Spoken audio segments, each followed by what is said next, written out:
యముడు మానవుణ్ణి హెచ్చరిస్తాడా? యమధర్మరాజు మానవులకి అనేక విధాలుగా సంకేతాలిస్తాడు. ముందుగా తల వెంట్రుకలను రాలేలా చేస్తాడు. అదే మృత్యుదేవత కదలిక. ఆపై పళ్ళు ఒక్కొక్కటిగా ఊడిపోయేలా చేస్తాడు. ఆ తర్వాత కనులకు దృష్టిని తగ్గిస్తాడు. తదుపరి కాళ్ళు చేతులు వణికేలా చేస్తాడు. అదే ఆయన చివరి హెచ్చరిక. జుట్టు రాలడం ప్రారంభం కాగానే భగవంతుణ్ణి ఆరాధించమని, పూర్తికాలం నియమనిష్టలతో ఉండి ఆయుష్ను పెంచుకోమని, ఇహం నందు చేయవలసిన సమస్త విధులు సుఖాలు పొందమని యమధర్మరాజు తన సంకేతాల ద్వారా తెలియజెబుతాడు. మంగళ శుక్రవారాలు ధనాన్ని ఎందుకివ్వరు? సంపాదించేవాడు సంపాదిస్తుంటే ఖర్చు చేసేవాళ్ళు ఖర్చు చేస్తారు. కనీసం ఆ 2 రోజులైనా ఆపాలన్న ప్రయత్నము. అలాగే అమావాస్య నాడు కూడా అప్పు ఇవ్వరు. ధనాన్ని అదుపు చేయడానికి మంచి పద్ధతే అయినా మనకి గాని ఇతరులకు గాని కష్ట సమయాల్లో ఈ నియమం పనికిరాదని శాస్త్రం చెబుతుంది. అలా చేయడం వల్ల ధనం మరింత పోతుందని శాస్త్రం సెలవిస్తోంది. అన్నీ ఉన్న అల్లుడి నోట్లో శని అనే నానుడి వాడుకలోకి ఎలా వచ్చింది? కొత్త పెళ్లి కొడుకు కోటి ఆశలతో అత్తింటికి వచ్చాడంట. ఇంకేముంది? కొత్తల్లుడు, ఇల్లు, వంటిల్లు, హడావిడి, రకరకాల పిండి వంటలు, గుమగుమలు, పెళ్ళాం మురిపాలు, కబుర్లు, పండగ వాతావరణం, చుట్టుపక్కల వారి పరామర్శలు. ఇంతలో కొత్త పెళ్లి కొడుకి పెళ్ళాం ఇంట్లోకి రాకూడదు.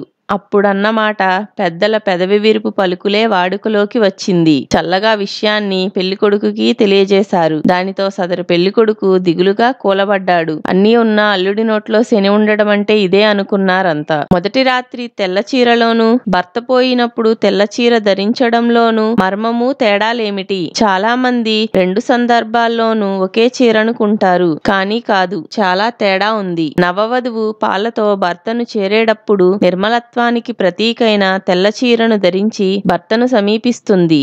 అలాంటి సందర్భంలో ఆమె ధరించే తెల్ల చీరకు అంచులుంటాయి.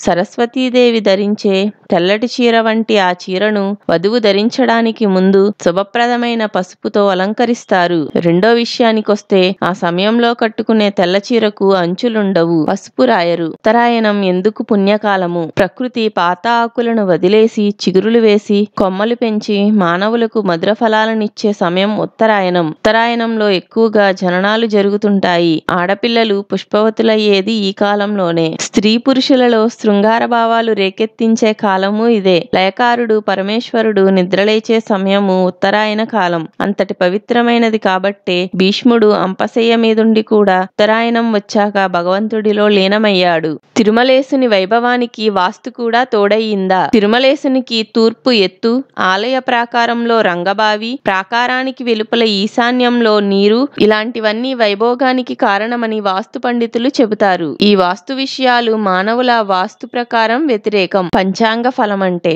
బ్రహ్మ 5 ముఖాల నుంచి పుట్టినదే పంచాంగము. తూర్పు ముఖాన్నించి తిథి, దక్షిణ ముఖాన్నించి వారము, పశ్చిమ ముఖం నుంచి నక్షత్రము, ఉత్తర ముఖం నుంచి యోగము, ఊర్ధ్వ ముఖం నుంచి కరణము. ఈ 5 కలయికే పంచాంగము. తిథి వల్ల ధనము, వారము వల్ల ఆయుష్షు పెరుగుతాయి, నక్షత్రం వల్ల పాప పరిహారము, యోగము వల్ల రోగాలు సమసిపోతాయి, కరణము వల్ల కార్యసిద్ధి కలుగుతుంది. కుంకుడు, మామిడి, దానిమ్మ వంటి చెట్లను గృహాల్లో ఎందుకు పెంచకూడదు? ఇలాంటి చెట్లు నీటి శాతాన్ని ఎక్కువగా పీలుస్తాయి. తద్వారా గృహావసరాలకి ఉపయోగపడే అనేక చెట్లు నీరు సరిపోక పెరగవు. కొన్ని చెట్లు గృహ యజమాని జాతకానికి సరిపోవు. అందుకే సర్వసమ్మతమైనవి గృహావసరాలకు ఉపయోగపడే చెట్లనే పెంచుకుంటారు. పై చెట్లు పెంచాలనుకుంటే మీ జాతకాల ప్రకారం సరిచూసుకుని పెంచుకోండి. భర్త భార్యను ఎప్పుడు తాకాలి? వివాహాది మంత్రాల ప్రకారము, సామాజిక ధర్మం ప్రకారము భార్యకు ముందు కడుపు నిండా తిండి పెట్టాలి. కప్పుకోవడానికి, సిగ్గును దాచుకోవడానికి బట్ట ఇవ్వాలి. అన్ని వైపుల నుంచి రక్షణ భద్రత ఇవ్వాలి. ఆ తర్వాతే స్త్రీని తాకాలి. అట్టివాడే స్త్రీకి అత్యంత దగ్గరగా వెళ్ళడానికి అర్హుడు. నిద్రలేవగానే చూడాల్సినవి: